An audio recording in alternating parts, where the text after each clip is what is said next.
Good evening, everybody. Welcome to another edition of Fire Up Florida. Boy, it's fired up outside. We got a lot of lightning out there and a light show that you don't want to be a part of, but I'm hoping that everybody will go out there and be a part of this show. Well, my normal crew, Rod Peterson, welcome to the big show, or back to the big show. Nice to see you guys. Hi, Good to Scott. Hi, see George. good to see you Hello. on good to see you and Serena on Friday night as well. I talked about some of the big plans, and those will come. We'll talk about them more and more as time goes on. And yes, George Eichhorn, we both get to tonight. From a far different weather outlook, just nice and beautiful day here in Detroit. Well, we got a lot to talk about. We're gonna, as this show is titled, "Betting Experts High in the Florida Panthers." You won't want to miss that. We'll talk about a couple old-time hockey players. Rod will give us an update on the Lightning and a couple major signings today in the National Hockey League. With that said, okay, in July, DraftKings listed the Panthers and Dallas Stars as co-favorites to win the Stanley Cup in 2025 at plus 900, followed by the Edmonton Oilers plus 950 and the New York Rangers, Colorado Avalanche plus 1200. However, dealing with the loss of phillipbroberg and dylanholloway, plus dealing with veteran defenseman Cody Ceci, the Edmonton Oilers will take a tumble. So, Rod, you wrote it. Why don't you go into more details about what you put together there? Well, it's just the sports books are a lot of fun to look at. As a guideline as to what the odds makers are thinking. If you remember last year going into the Stanley Cup playoffs, or actually a month before, all the sports books had Dallas, Carolina to meet in the Stanley Cup final. It wasn't even close. So, and that was a month away from the start of the Stanley Cup playoffs. So here we are a month away from the start of the regular season. That's your top five, and those are your pair. I think it's a good guideline when you say George and Scott that people think Edmonton and Florida are going to be very good. It's the Yeah. usual suspects. The New York Rangers, as a matter of fact, I've got picked to win the Metropolitan Division. I think we would all agree with that. I put that in the column, Scott. 10 NHL things which you publish in your fine publication every week, just to give people an idea who the front runners are going into the season. But as we know, anything can happen. All I can tell you is that's a brilliant move, especially when you talk about, you know, first or second week of September and earlier. People don't know enough about trade deadlines and transactions. So therefore, when I have a guy like you out there putting that out there, it adds a degree of intrigue. So anything you can do to talk about sports books, I'm totally okay with it. And by the way, we're going to have another one leading after this one. But I agree. I think it's certainly a way to gauge it, and we'll find out as time goes on. Bear in mind, the only difference with the Panthers this year is instead of go hunt, they're going to be hunted. And we'll find out how some of the other things play out. All right, I'll turn it over to you, George. Well, listen, it's typical of sports prognosticators. Usually they lean back and to see, who were the top teams when things ended in June. And it's no surprise to me that the teams that you mentioned, Rod, are at the top of the list. But like Scott mentioned, there's so much movement. There's free agency, there's player moves, there's trades, there's waivers. There is so much movement in pro sports today, including the NHL, that even though you think you have a clue as to who might win or who might make the finals, it's so difficult to predict. And Edmonton's a great case. Florida's a great case. There's player movement going on. The Red Wings are another example. They couldn't sign 4 or 5 guys. So what do? Yzerman goes and gets a bunch of 4 or 5 new guys. I mean, and this happens throughout the league. But logic tells you normally that you look at who finished the strongest last season. Of course, we know the Panthers are going to have a target on their back. That's a given. Yeah, I mean, really is, like Scott said. I mean, you're the wanted now. You're the wanted. You're the animal that everybody wants to catch, and for I don't mean this to kill, but anyways, it is tough to do. It is tough to do, but that's kind of what I do myself too. You go back and you look at the teams with the biggest strength and the margin of victory and all kinds of other categories you want to look at, goals for, goals against, goalies average, and you try to give your best guesstimate. And does it always happen? Of course not. Of course not. Like you said, Rod, most people had Carolina last year. and a lot of people have thought things depending on. Well, that can happen. But all I'm saying is that I would guess that those teams that you mentioned, the 4 or 5 that are out there, including Dallas, including the Rangers, Edmonton, and of course the Panthers, and don't forget Boston's usually good. You got teams up there that are always going to be the wanted. Good points, both of you. All right, we'll stay on the sportsbook theme because as it stands now, the Edmonton Oilers and Florida Panthers remain the most likely Stanley Cup final matchup in 2025, according to sportsbooks, which Rod just alluded to. Edmonton already boasts 2 of the top 4 players in leondraisaitl and Connor McDavid, and now own 2 of the 4 highest paid as well, Rod. So now do they have top players, but they're paying a lot of money as well. Yeah, well, we talked about this a little bit last week, how the general managers are trying to find a way to stay on top, be competitive, and keep your star players, knowing that the salary cap's going up incrementally, but the salaries are going up exponentially, right? And right now, Connor McDavid, leondraisaitl for next season will be the highest paid in the National Hockey League. And I don't mean to get out of order or scoop the host, but with Sidney Crosby today signing an extension of 2 years, $8.7 million per year. Right. Guys, I didn't think for a second he was ever going to go anywhere else. It looks like he's very happy there. He's won 3 Stanley Cups. I wonder how much he could have gone on the open market, gotten if he'd gone to free agency. Right. Obviously, he had no interest in doing that. But it kind of begs the question of the Pittsburgh Penguins a playoff team or not with Sid. When they come through Sunrise, and I don't know if you watched them in Detroit when they were there, George, recently, but when he's come through Sunrise, he is the hardest working, best player on the Pittsburgh Penguins roster, Sidney Crosby. I know that's a completely different answer to what your question was, but we just said the Oilers have 2 of the top 4 highest paid players in the league. I call it budget Tetris, salary Tetris. Somebody's going to feel the squeeze at the other end, of the line. You can't pay for those complimentary pieces. So the Oilers think with the top end talent, that's what will get them there. NFL teams do the same. They give all the money to the quarterback, and they bring in cheap young rookies. Hockey teams are trying to do the same thing. That's a good model to copy, obviously, and the NFL seems to have perfected it well. And I think one of the things you can say about that is, in some of the cases where you have younger players, you're locking up for long terms what you're doing to keep that bottom line. They get the security of that money for that period of time, take a little bit less, and they know. And hockey players, I'll just say this, Rod, are some of the most unselfish players I have ever seen. They really, really are. Period. I mean, they are very, very unselfish. So more power to them. We're going to talk about Crosby in a moment, and then we'll talk about another guy that earned it, and we'll continue to roll as we're already doing. But no, I have no problem with that. And I don't know about the Edmonton Oilers, okay? I'm not sure what they have up there. All I do know is they have a new general manager in Stanbowman is what they have, taking over for Ken Holland. And we know they have Connor McDavid and leondraisaitl, as you just mentioned. So more power to them. And I think it'd be interesting to see Edmonton and Florida. I don't know yet. It depends on how tough the West is and what they do. But again, we're talking before the regular season. It's just why there is so much intrigue when you talk about sports books, DraftKings, and so forth. Yeah, well, it'd be a hell of a story if they did meet in the Stanley Cup final again. We've talked about it on this program. Game 7 last year was the second most viewed ever.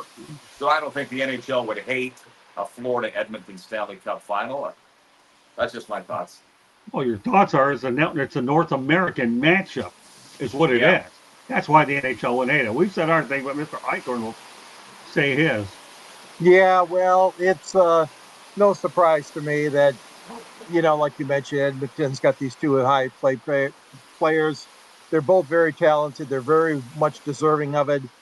Come on, I'm coming from a city where we just roll in the money in the old days under Mike Ilitch and the Red Wings Stanley Cup championship years. Of course, the salaries were much lower than they are now. But the thing is what you're trying to do now is you don't want to be a team that's one and done. Let's face it. You look back in recent history, the Chicago Blackhawks, the Pittsburgh Penguins, the Red Wings, go back to the era of the Islanders and the Oilers. You want to try to build something that is sustainable. And it is so hard to do it. Like you guys were saying, with salary caps, with free agency, and with contracts and rewarding guys for past performance, which we have been doing in professional sports for a long time. All that being said, it is difficult. It is a challenge to be a general manager sitting right now in Edmonton, and you got a new guy there, like you mentioned, Scott Bowman in for Holland. Boy, those two names sound familiar. And then of course in Tampa, that was a 40 slip, huh?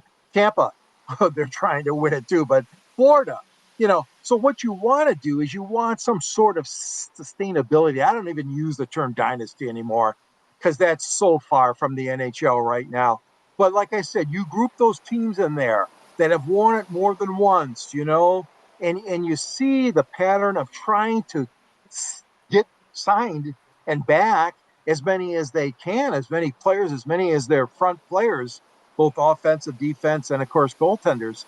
And it's difficult to do. These general managers have a tough Well, road ahead of them. you're saying they want to build a sustainability. Dynasty works well too. You're saying be good every year or be a contender every year when Yes, all the rules are stacked against you being able to do it because right. the rest of the league doesn't want you doing it, which I Absolutely. don't really understand because the 70s Montreal Canadiens, the 80s Oilers, the 90s Red Wings, let's say, are vaunted teams. Yeah. And for the Tampa Bay Lightning went to the Stanley Cup 3 straight years, as we know, won twice. The Panthers are trying to do that this year, again, with all the odds and rules stacked against Billzito. They're favorites going into the year to win the Atlantic Division. I don't think there's any reason why they wouldn't go to a third straight Stanley Cup final. But they've also lost. We talked about it on this show. I guess I should put it in my column this week, Scott. 8 players from last year's team. That's almost half the Wow. team. Right. That's a Yeah. lot. Yeah. Definitely. And like you said, that sustainability, and you're right. I mean, Panthers, give them credit. 2 straight cups, and yeah, you're shooting for a third. Well, yeah, if they win 2 straight cups, I can only imagine to me exactly what this fan base will be like. But let's not get ahead of ourselves. Uh, But I'll tell you what, since you mentioned Sidney Crosby, let's go over that deal. And we'll also include Lucas Raymond into this discussion as well. Lucas Raymond and the Red Wings have agreed to an 8-year contract extension. This one's 8 years, $64.6 million, which means that Steve Yzerman is committed to keeping his players. And that's what he's always says, I'm going to keep my guys. Now, back on to Sidney Crosby. As you mentioned, 2 years, 8.7 million per year. And I guess that 8.7 million, what does that match now? His uniform number? Yeah, Oh, and I yeah. also saw a quote from him today. You could look it up. Candy probably will. She's great at that. I think he said his birthday is 8/7, which would make it August 7th. I believe I saw that quote today. So if somebody wants to line up and give me 12.16 million because it's my birthday, I'd be happy with that. Um, Having fun with the deal in Pittsburgh with Sidney Crosby. I'm gonna look it up myself. Well, that makes me wonder what my deal would be worth. 12.29. So 12 years, $29 million. Is that what it is? Yeah, well, wrong sport, but they have hockey gets to the point where you can give out 29, Yeah, $30 million he was a born year. August.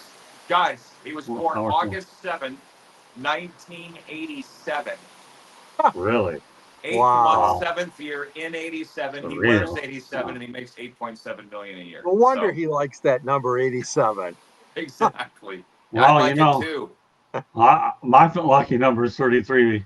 So if you want to give me a deal of 33 million, I'm not going to whine about it either. I So got, I mean, he deserves that money, no question about it. I mean, you either love this guy or you hate him. I've got a friend here in Detroit, and of course, you've heard this before, Cindy, Crybaby. I mean, all these names they come up with because the fans in the other cities despise him, they hate him, but the man deserves it. He's had a great career. He's had a wonderful time in Pittsburgh, leading them, captain of that team. He deserves it. But back to what you said, Scott, about Lucas Raymond. Yeah, they waited a long time to get this done. They got Moritz Snyder next. He's got to get Snyder signed as well. So, but Lucas Raymond, 8 years, what, around 64 million, Scott? yeah, so 64.6 to be exact. But Yeah, yeah, you're right yeah, there.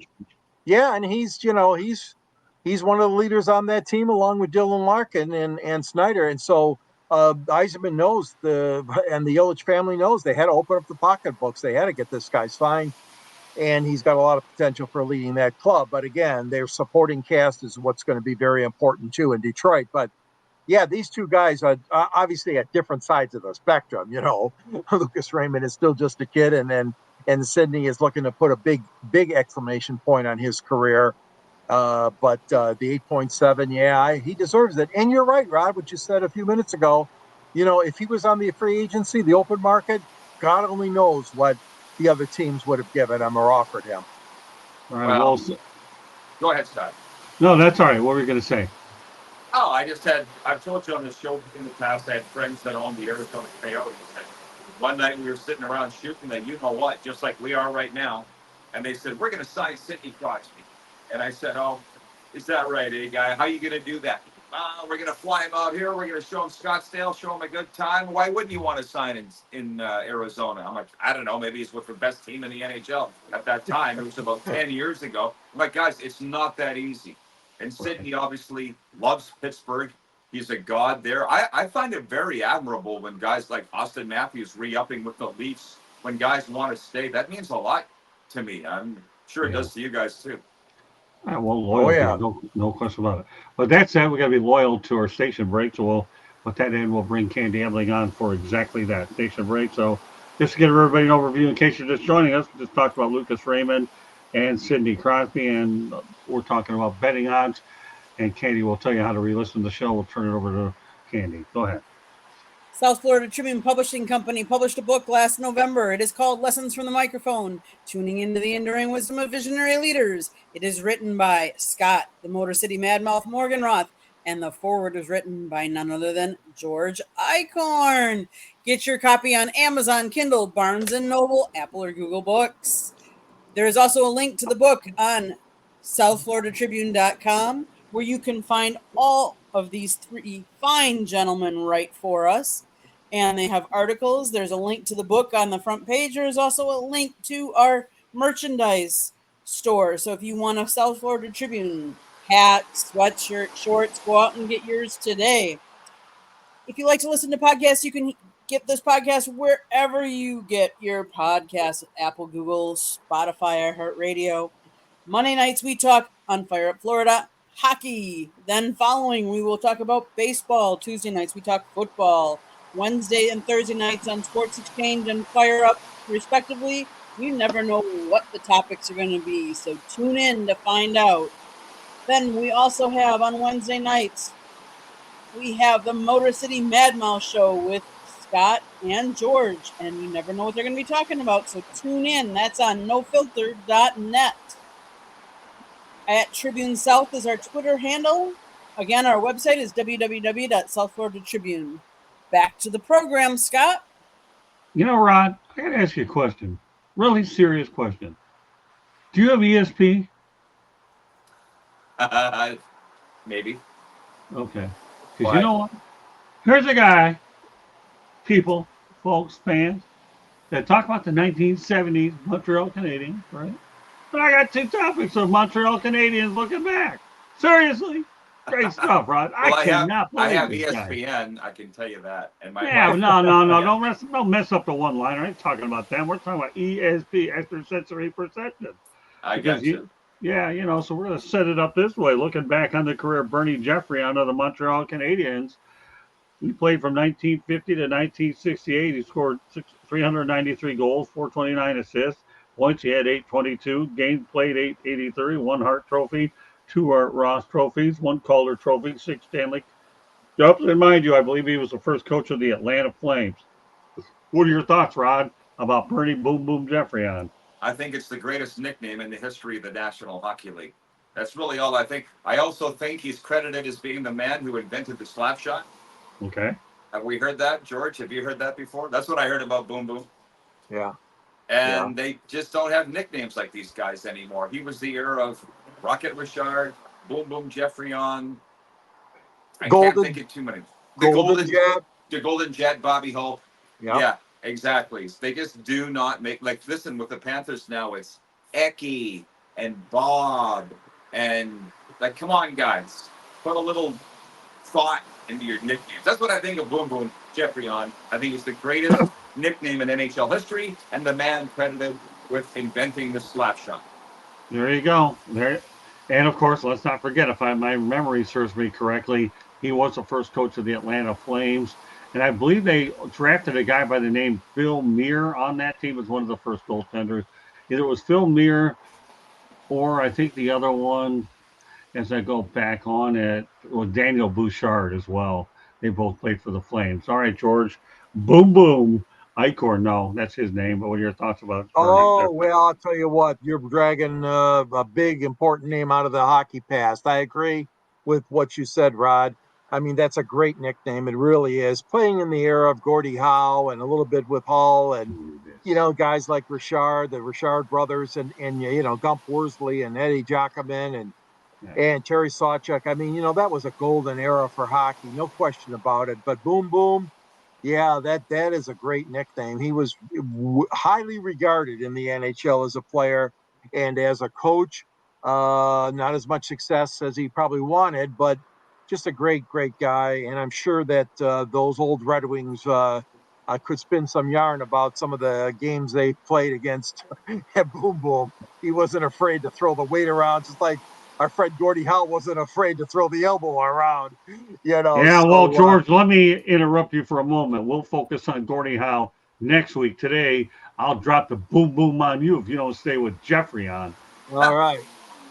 Boom Boom Geoffrion. Yeah, I love the name, and he was a great player. Unfortunately, I was a little bit too young at the time, so I did not get a chance to see him. So, but I've heard some good stories about the guy. Yeah.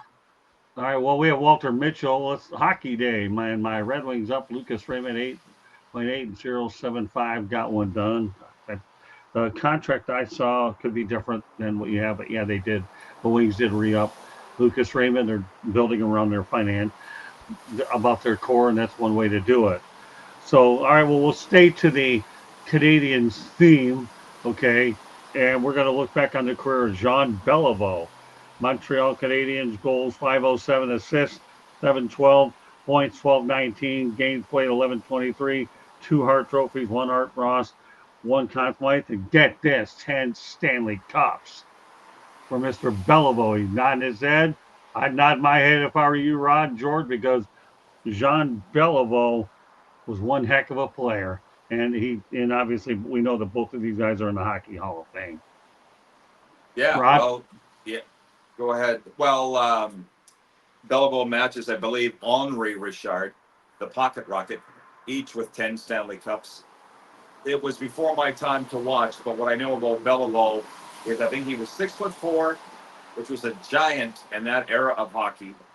And he's got relatives in my home province of Saskatchewan who speak lovingly, with great respect. And Jean Beliveau, I mean, the Montreal Canadiens, whether you like them or not, if you ever walk into their arena, the old Forum or the Bell Center now, the hair stands up on the back of your neck. You look up and see the names in the rafters of Beliveau, obviously Richard, who we talked about. It's they're what makes the Montreal Canadiens what they are. Class. Beliveau leads the parade. Yeah, I haven't seen a game in Montreal. I've always had a burning desire. And You I should go. understand. Oh, yeah, I would like to. And I would cover the Red Wings at that point. But I wish I could have gone to the Forum. I know they have a new place. Plus, I have a very good friend that lives up there. So I look forward to taking Candy over to see a game in Montreal for sure. But as I understand, I think the old Forum is still there. It's just something else right It's a now. movie theater. Is that? Oh, good. I'll watch a movie. I can't remember the last time I was in a movie theater, but I would watch one, okay, in that place. Just to say I went there, then we'll catch a hockey game. All right, George, you're not too old to talk about Beliveau, are you? So what are your thoughts? Yeah, no, a great guy. The Hockey News has him as the 7th greatest NHL player of all time. What a career he had. I mean, outstanding. He's still going strong at 83 years old. He's got over 500 goals in his career, 700 assists plus that, over 1,200 points. Classy guy. I mean, he was classy, and he was a bit of an activist too. Some people may not remember Ted Lindsay gets a lot of credit for, starting up the Hockey Players Association and the union.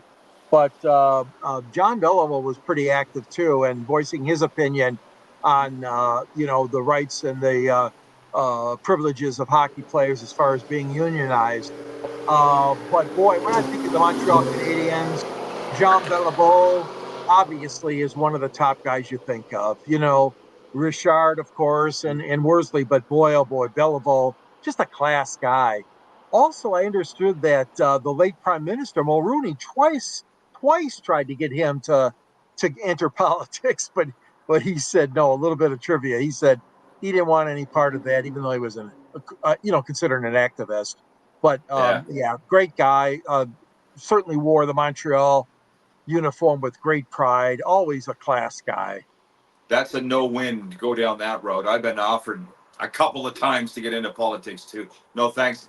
But did I ever open a can of worms, guys, on my daytime talk show last week? I said, if our Mount Rushmore of the NHL, I think you guys would agree. If the first three names are Howe or Gretzky, who's the fourth? And people just went crazy about it. They're like, mostly French Canadian hockey players, since we're talking about them. Mario Lemieux came to mind. People are like, why are you even talking about this? It's Mario Lemieux. And I'm like, well, just wait. Sidney Crosby's got 3 Stanley Cups. Mario's got 2. Alex Ovechkin there saying, if not for COVID, he would have caught Wayne Gretzky for the goal record by now. Plus, he's won a Stanley Cup. This is the question you could go on for days of who's the fourth. If you agree with the first 3, some people weren't even sold with the first 3. Well, you know what? Here's where that Mount Rushmore gets interesting. It depends on the area for which you're brought up in, too. So, in other words, you'll be more partial towards the Believeaus. You'll be more partial toward the Rocket, Richard. And don't forget Bobby Hall either. Okay, Bobby Hall would certainly be a guy that I could mention was worthy of consideration. So, or if you want to go with today, I mean, in today's modern era, if I had to choose one, I'd go Mario Lemieux. And I'll tell you why. He didn't only compile up numbers, he saved a franchise. And that's why when you put the sum of the whole and the whole of the sum, to me, that would be my way of saying Mario Lemieux would occupy the fourth. That's if you're basing everything off of both, and he would get it. But we just mentioned in the last few days, one of the things I'm doing, folks, if you notice, is I'm going back in time with the hockey show to bring up the old and incorporate the new with what we're doing with the Panthers and the Bolts, because I want to bring all hockey fans together. That's what I want to do, old and new. And that's what makes this show fun to put together because, let's face it, there's a lot of diehard hockey fans, whether you're in South Florida or not, you came from somewhere, right? I mean, if you're going to sit there and talk about Rangers or Oilers, you can make a case for Mark Messier as well. And somebody said that. Yeah, Messier. Absolutely. Here's the reason why. Don't forget you got goaltending too. Oh, yeah. Terry Sawchuk, Patrick Waugh. I mean, you got some great goalies of all time too. Well, think of that. If you're going to, even though his career was a little short because he did become a lawyer, Ken Dryden's a guy I wouldn't rule out of it either. Yep. Kenny Dryden. Yeah, he was a good one. He Very was good. just smarter than all of us. All he did was call the miracle on ice. That's all. Yeah. I'm a goalie guy, and I don't even have a goalie up there. I'll leave it at this. Gordon Howe retired as the points leader, the games played leader, the everything leader. Bobby Orr's the greatest defenseman ever. And Wayne retired as the greatest with 56 records. So I don't think it's a debate. The fourth is. But here's another one for you, Scott. I had this brought up to me last year here by Panthers fans on my podcast I do with Serena, the Cats and Bolts podcast. We're talking history, this type of thing. And somebody said to me, we don't care what happened before 1970 in the NHL. And I thought, well, then you're watching the wrong show because we do. Yeah. And that's a problem that does come up with the younger generation. Yeah, they can't relate to the older stars. Well, listen, we could do a show on that topic, and I can carry that over to different particular sports, and I can tell you how many of these younger guys don't know who the older guys were that made this sport possible for them to play in. But that'd be another story for another day. So but I'm glad. I mean, you know what?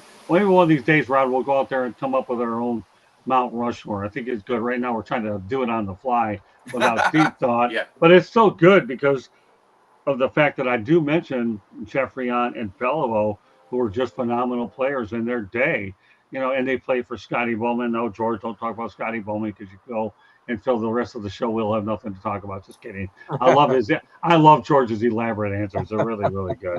I've known this guy forever, so it's easy for him and I to go back and forth on this kind of First stuff. guy you met in the business. Oh, yeah. Yeah. Well, sort of, yeah. Yeah. And in case a lot of you people should know, right now, the Motor City Madhouse show on Wednesdays on No Filter, George and I are the hosts for that show. So we hope you can join us for the early show as it leads up to our show, The Sports Exchange. So, With that said, Rod, you're going to give us an update. George, have you any other closing thoughts on what we just talked about? Beliveau, are you pretty cool with what we've done? No, I'm very cool with him. I mean, great guy, and I know that. Well, you guys had a great announcer too, named Danny Gallivan too in Montreal. But Right.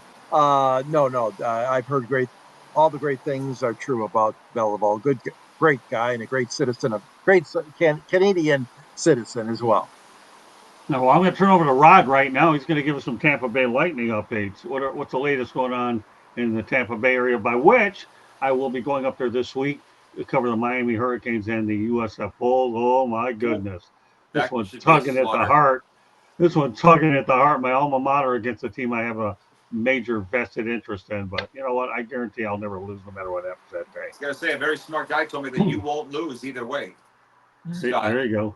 In that game. So I just wonder how much is Miami going to win by. Well, I hate to say this, but I'll say it at some point during the week. I have a feeling that the Canes will win by at least 14. Yeah. Oh, I was going to say more than that. I was going to say 20 or more. All right, well, that's okay. Here's your update. The Tampa Bay Lightning and Florida Panthers just wrapped up their rookie tournament in Nashville. It's called the NHL Southeastern Rookie Showcase. And they met today. The two teams met today. They played a 10 a.m. Central game. The Panthers and Lightning rookies. Lightning won it 5-2. There was 4 teams in the tournament. Nashville, Carolina, Florida, and Tampa Bay. They're all dispersing now back to their cities. And the official NHL training camps will be opening, I believe it's Thursday. So that's pretty good. Yeah, the rookie tournament's wrapped up this weekend. Very good. Well, so as we keep you going through not only what we're going to do during the season about current events, I'm still going to dive back in to a lot of the history that comes my way. And we're also going to incorporate another segment as time goes on about lists in the NHL. And that'll be a very intriguing topic that we go along with as well, in addition. So I have a lot of things planned for the show. And as we appreciate the amount of people watching today all over our platforms, as well as Rod's, but there's a lot more in store. We're just glad that everybody can be a part of it, and we give you as much information as we can. So do you have any parting shots, Rod? No. I think the biggest news of the day is Sidney Crosby signing, but I wasn't surprised. He hinted that was coming. I'm ready for hockey. I know that there was not a lot of interest in this rookie tournament this weekend, so I get it. It's very important to the teams.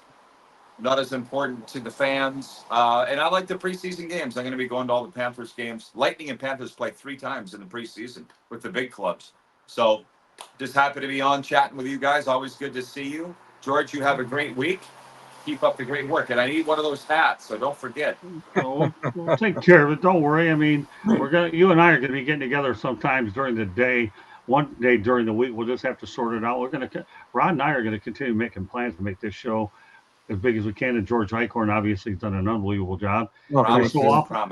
And every so often I'll bring on another individual as well. So I have a lot of things that I'm working on right now. But the core of Fire Up Florida hockey is George Eichhorn and Rod Peterson. No ifs, ands, or buts about it. These guys are absolutely outstanding, is what they are. So, with that said, all I can tell you is just one more thing on my end is, and you hit on it very briefly there, Rod. These developmental camps that these teams have are very expensive.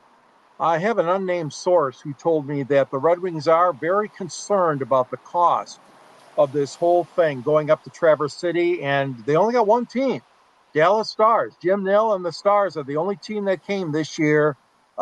Usually the Red Wings were able to get like 3 or 4 other teams, but maybe we'll keep this for a topic, for a future show.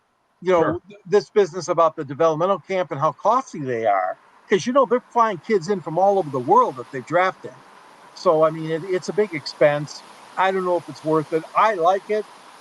The Red Wings do theirs up in Traverse City, of course, where fans don't normally see hockey. The Red Wings hockey.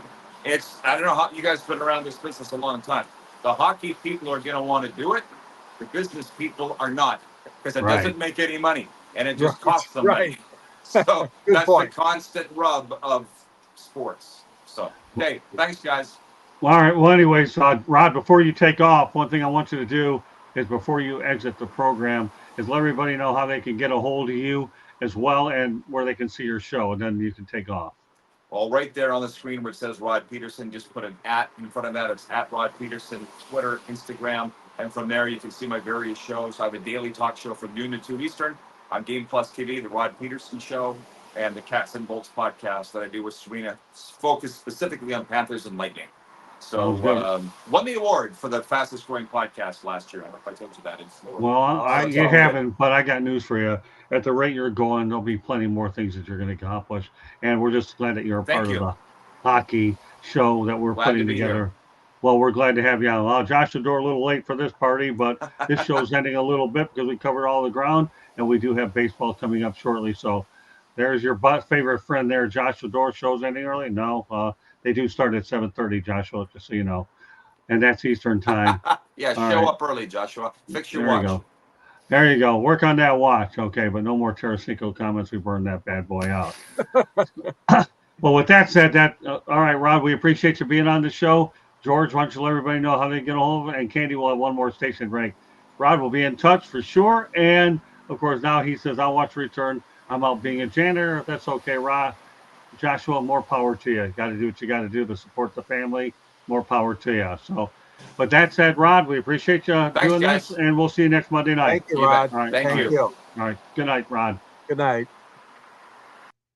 You can get a hold of me at Yahoo at gicorn@yahoo.com, on X or Twitter at SandGSports99. Follow me on the South Florida Tribune channel. I write under the Motor City Tribune, where you'll see my column. And at the end of my column, there's always a link to look at my book, which is for sale on Amazon. It's been out for several years, but it covers the history of Detroit and Michigan sports broadcasters.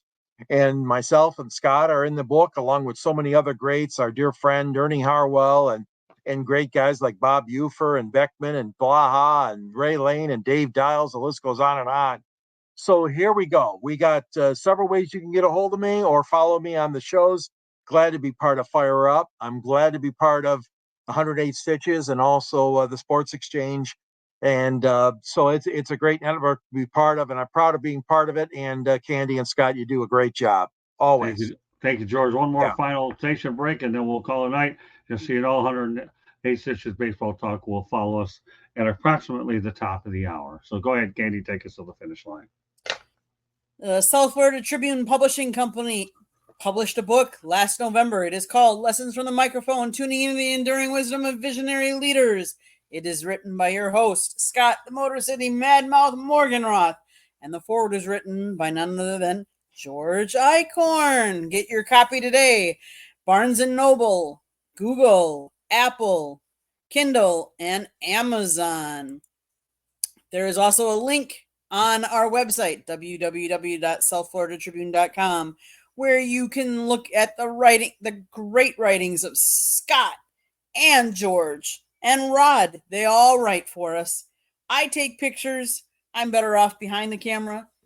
So, but go see the pictures I take, the writings of the three gentlemen. There's also a link to Scott's book right on the front page. There is also a link to our sports merchandise store that has South Florida Tribune stuff on it, logo on it. So if you need a new sweatshirt or a t-shirt or want a hat, go get one. There's also some of the Motor City Madmouth logo on them. So if you're listening to us up in Detroit and you want to get a Motor City Madmouth hat, go for it. We also broadcast these wherever you get your podcasts. So if you listen to iHeartRadio, Google, Apple Podcast, Castbox, Deezer, wherever you get your podcast, you can get our show. Tonight, Fire Up Florida, we talk hockey. After this, we talk 108 Stitches baseball talk. Tomorrow night is Inside the Pigskin football. And then Wednesday night is Sports Exchange, and Fire Up is on Thursday. Those two programs, pretty much anything goes. You never know what topics we're going to be talking about, so make sure you watch. Scott also on Wednesday nights has a show called the Motor City Mad Mouse Show, and him and George talk sports primarily, but you just never know. That is on nofilter.net. Again, nofilter.net. If you see that red subscribe button, that means you haven't subscribed to our channel. Honestly, I don't know why you haven't so far, but please do so. Share us with all your friends and family. Anybody that would love any of our programming. We also cover the Miami Hurricanes, so if you like them, you'll be able to go see the press conferences after the games. Scott gets questions in. Go check out the videos that are up on our YouTube channel.